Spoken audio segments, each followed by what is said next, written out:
Continuando, ahora vamos a empezar a hablar de muerte encefálica y esta se define como el cese irreversible de las funciones de todas las estructuras neurológicas intracraneales, tanto de los hemisferios cerebrales como del tronco cerebral.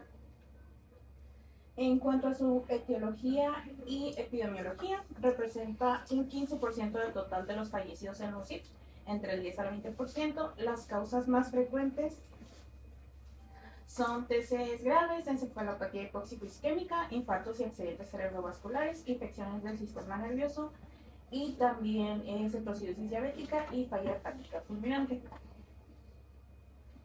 Antes de empezar a valorar para realizar el diagnóstico de muerte encefálica, el paciente debe estar en ciertas condiciones, que básicamente es que esté todo normal, que tenga una adecuada oxigenación y ventilación.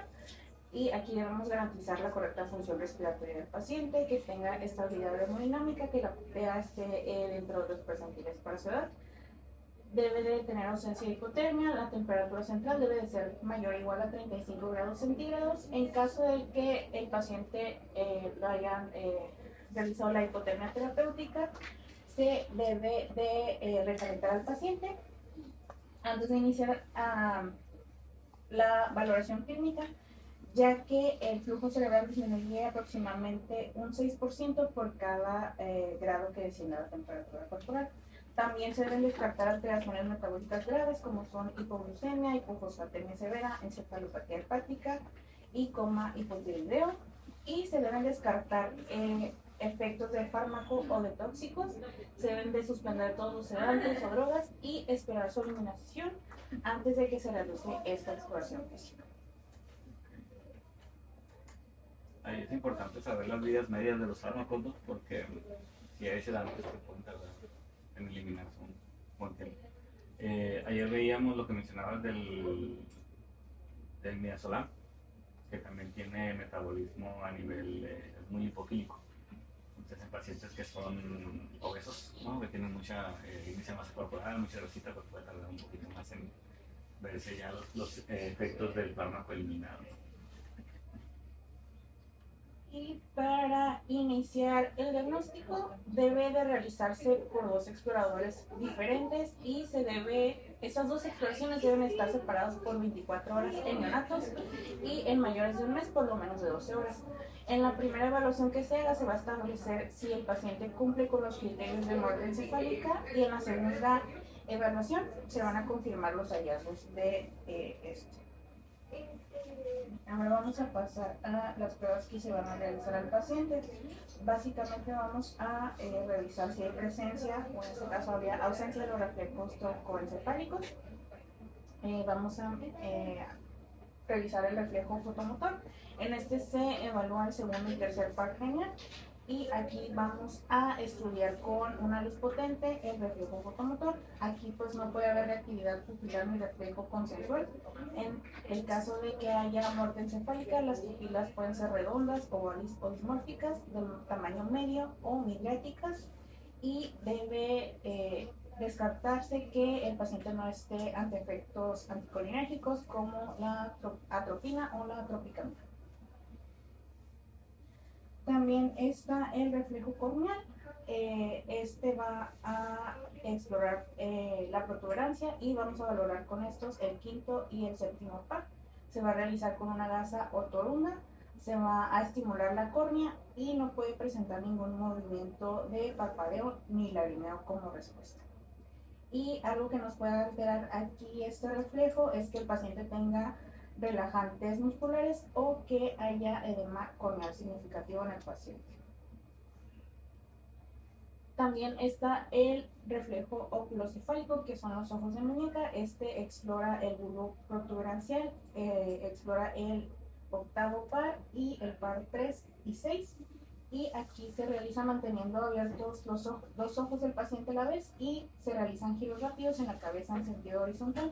En condiciones normales el paciente va a desviar hacia el lado contrario del movimiento y luego va a regresar a su posición en reposo, y en el caso de muerte encefálica la mirada va a permanecer centrada y fija y no va a presentar ningún movimiento ocular. El otro es el reflejo oculovestibular. Este explora el bulbo protuberancial y valora el octavo par y los pares 3 y 6.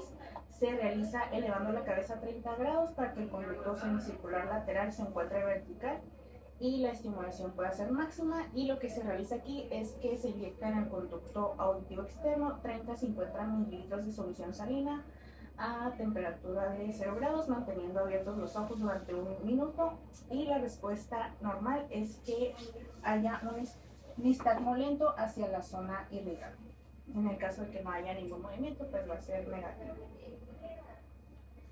Y otros reflejos que se valoran es el reflejo nauseoso, el reflejo tusígeno y test de atropina. El reflejo nauseoso consiste en estimular el paladar, la gula o la faringe. Lo normal pues sería que el paciente presentara la arcada, pues en el caso de la muerte encefálica no va a haber ninguna respuesta. Para valorar el reflejo tusígeno se realiza estimulación de la traqueal con una sonda. Lo normal pues sería que el paciente presentara tos. En el caso de la muerte encefálica pues va a haber ausencia de respuesta. Y también está el test de atropina, que consiste en administrar atropina IV a 0.04 miligramos por kilo. Esta evalúa la función del nervio vago. Lo normal es que haya un aumento de la frecuencia cardíaca. En el caso de la muerte encefálica no va a aumentar más del 10%. Y todo esto viene en la Ley General de Salud, en el artículo 344, que desde el artículo 345 define pues, en qué consiste la pérdida de vida. Dice que la pérdida de la vida ocurre cuando se presenta la muerte encefálica o el paro cardíaco irreversible. La muerte encefálica se determina cuando se verifican los siguientes signos: ausencia completa y permanente de conciencia, ausencia permanente de respiración espontánea y ausencia de los reflejos del tallo cerebral, manifestado por arreflexia pupilar, ausencia de movimientos oculares en pruebas vestibulares y ausencia de respuesta a estímulos nocioceptivos. Se deberá descartar que dichos signos sean producto de intoxicación aguda por narcóticos, sedantes, barbitúricos o sustancias neurotrópicas. Y el artículo 344 nos dice que los signos clínicos de la muerte encefálica deberán corroborarse por cualquiera de las siguientes pruebas. 1. Electroencefalograma, que demuestra ausencia total de actividad eléctrica, corroborado por un médico especialista. Y 2. Cualquier otro estudio de gabinete que demuestre en forma documental la ausencia permanente de flujo encefálico arterial. Y el artículo 345 menciona que no existirá impedimento alguno para que a solicitud y con la autorización de las siguientes personas, él o la cónyuge, el concubinario o la concubina, descendientes, ascendientes, hermanos, adoptado o adoptante, conforme al orden expresado, se prescinda de los medios artificiales cuando se presente la muerte encefálica comprobada y se manifiesten los demás signos de muerte que se mencionan en el artículo 343. A ustedes como pediatras, yo creo que esta diapositiva, aparte que es donde pudiera preguntarles algo, es como la más importante porque es el sustento legal de cuando ustedes pongan que el paciente tiene MC o tiene muerte encefálica, ¿no? Ahora, una parte es la cuestión clínica, o sea, todo lo que ya explicó Karen y lo que viene ahí, ¿no? La parte también que es muy importante que no se les olvide es la de que se deben descartar que dichos signos no sean productos de intoxicación aguda o por fármacos, ¿no? Eso sí o sí, si tienen un paciente que tiene poco tiempo que le suspendieron sedantes, o sea, tienen que esperar a que pasen los efectos y estar muy corroborado que no es secundario un medicamento. Ahora, una parte donde muchos caen, ¿no? Si tú buscas la cuestión de muerte encefálica en libros, puede ser que algunas bibliografías difieran un poco, ¿no? Lo de los especialistas que tienen que dejar a menos 2, etc.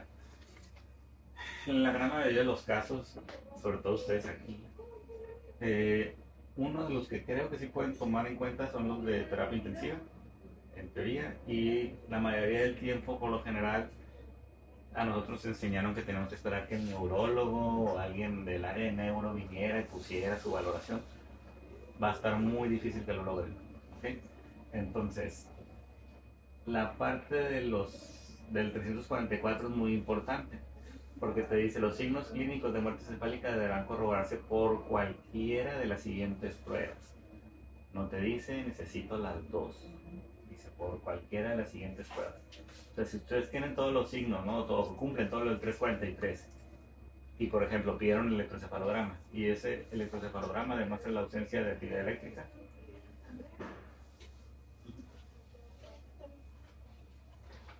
en teoría con eso ustedes ya pueden hacer el diagnóstico de muerte encefálica. Ahora, no tienen el electroencefalograma porque no hay equipo, pero tienen el tomógrafo. Ustedes pueden pedir ya sea un estudio que a veces le llamamos a pedir, ¿no? Una arteriografía, algo que tenga que ver con el flujo cerebral, y si en ese estudio tampoco hay flujo a nivel cerebral, ya con eso confirma el diagnóstico.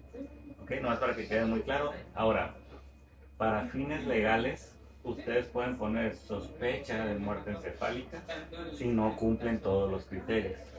Mi consejo es para que cualquier situación de este tipo, que vaya a alguna cuestión de un caso médico legal, lo correcto es sospecha hasta que no tenga o que no cumpla los criterios de la Ley General de Salud. ¿Ok? Porque ha pasado, ¿no? ¿Qué tal si, por ejemplo, ustedes tienen un paciente que a lo mejor no tiene el dato, no han corroborado la muerte encefálica, y lo que realmente tienen es un paciente que tiene un edema cerebral severo, que no han atendido y no han abordado, y ese sea el motivo por el cual tienen la alteración del estado de conciencia? Pero si ustedes hacen estudios de flujo, van a ver que sí hay actividad o hay sí hay riesgo cerebral, ¿no? O sea, no cumplen con el criterio del estudio de gabinetes. Entonces, ustedes en ese punto podrían incurrir en una falta médica por el hecho de dejar de dar tratamiento a un paciente que no tiene el diagnóstico. Entonces, el único consejo ahí es que chequen esos dos artículos. Si cumplen estos dos artículos, ustedes pueden poner en su expediente que tienen muerte encefálica. Si no los cumplen, no lo pongan, ¿no? Hasta que no esté corroborado. Y es completamente válido, ¿no? A lo mejor la misma evolución natural de la enfermedad lo lleva a eso, pero hasta que no esté esto, no pueden ustedes, así como dicen, con los pelos de la burra en la mano, decir que el paciente tiene muerte encefálica.